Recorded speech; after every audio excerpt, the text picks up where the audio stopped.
Howdy hey y'all, this is the Marvel coming back here to YouTube land to share a little bit more about the scriptures, specifically the book of Bere'shiyth, Genesis. In the last video we were reading in chapter 27, and so a little recap on that was Isaac getting pretty old up there. He's still kicking, but he decides he's getting a little hungry. He's getting a hankering for some venison. So he tells his eldest boy, Esau, boy, come here and go fetch me a deer. So he does, and when he comes back, his plan is to bless him. And Rivka, she overheard all this, and she's got a sneaky little plan going on. So she says, "Hey, I heard your dad's gonna bless your older brother when he comes back with a deer. Um, go grab yourself a couple of them kids in the pasture, and no, I ain't talking about children. There's a difference between a kid and a child. Get it straight. A kid is a baby goat. Anywho, go get a couple of the kids out of the pasture, and I'll dress them up for you and make a nice stew for your pappy." And Yaakov says, I'm not my brother. He's freaking hairy like Sasquatch, and no, that ain't gonna work. And Dad's gonna know. So Rivka tells him anyway, go do what I said. And so he does and brings it back. She sets stuff up and puts one of Esau's cloaks on and puts the skin of the kid on his hands, so it appears that he's hairy. And I mean, just how hairy was Esau? I've got some goats, and their their coats are quite lush. So that's,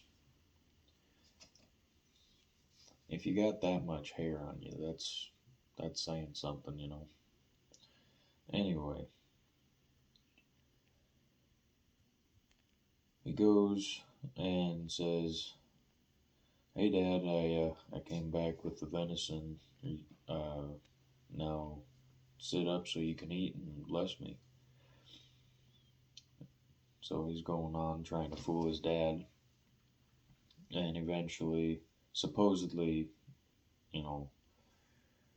whether Yitzhak is going along with it or not, that could be something going on. You never know. But he tells him to come close, and he smells the smell of Esau's garment as the dew of the field, he says, and he feels his hands. Oh, the hands are the hands of Esau, but the voice is Yaakov.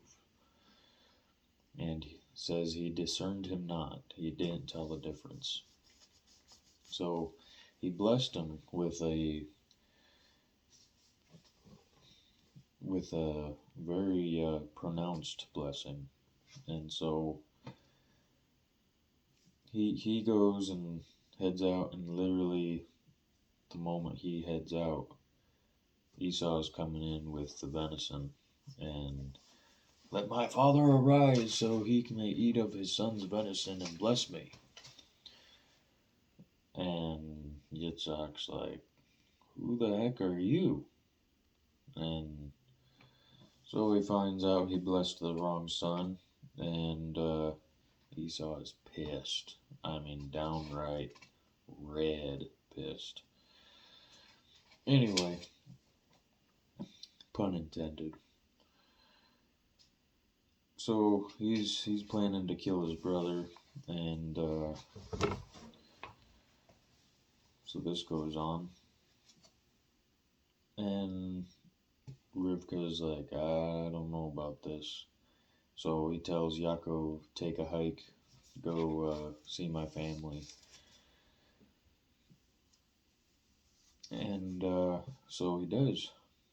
And so that's where Yaakov's going, and Esau's tagging along with his two Hittite women. And this is the story so far. The conclusion of chapter 27.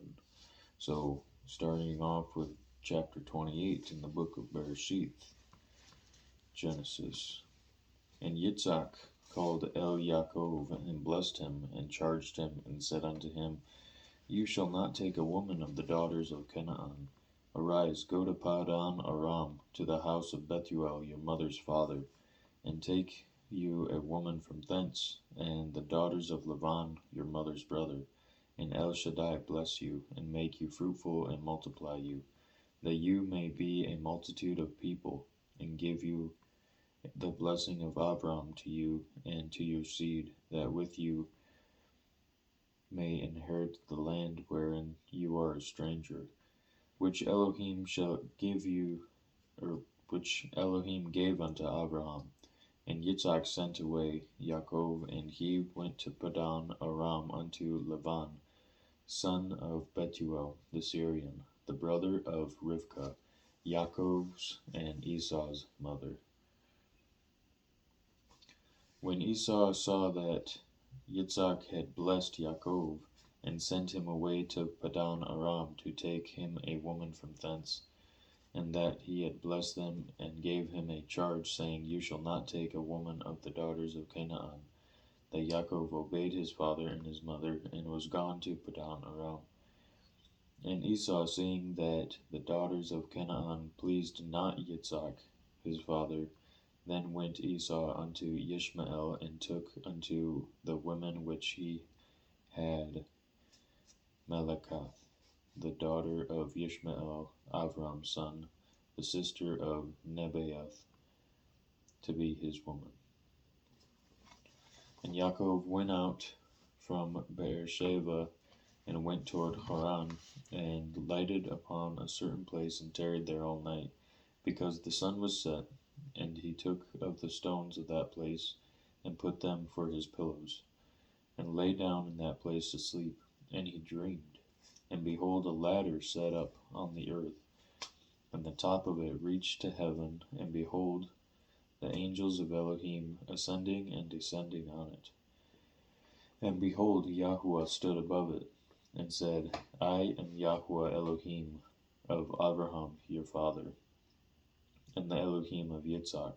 The land whereon you lie, to you will I give it, and to your seed, and your seed shall be as the dust of the earth, and you shall spread abroad to the west, and to the east, and to the north, and to the south. In you and in your seed shall all the families of the earth be blessed. And behold, I am with you, and will keep you in all places whither you go, and will bring you again into this land, for I will not leave you, until I have done at that which I have spoken to you of. And Yaakov awoke out of his sleep, and he said, Surely Yahuwah is in this place, and I knew it not. And he was afraid, and said, How dreadful is this place! This is none other but the house of Elohim, and this is the gate of heaven. And Yaakov rose up early in the morning, and took the stone that he had put for his pillows, and set it up for a pillar, and poured oil upon the top of it. And he called the name of that place Bet-el. But the name of the city was called Luz at the first. And Yaakov vowed a vow, saying, If Elohim will be with me, and will keep me in this way that I go, and will give me bread to eat, and raiment to put on, so that I come again to my father's house in peace, then shall Yahweh be my Elohim. And this stone which I have set for a pillar shall be Elohim's house. And of all that you shall give me, I will surely give the tenth unto you. This concludes chapter 28 of the book of Bere'shiyth, Genesis. Shalom, y'all.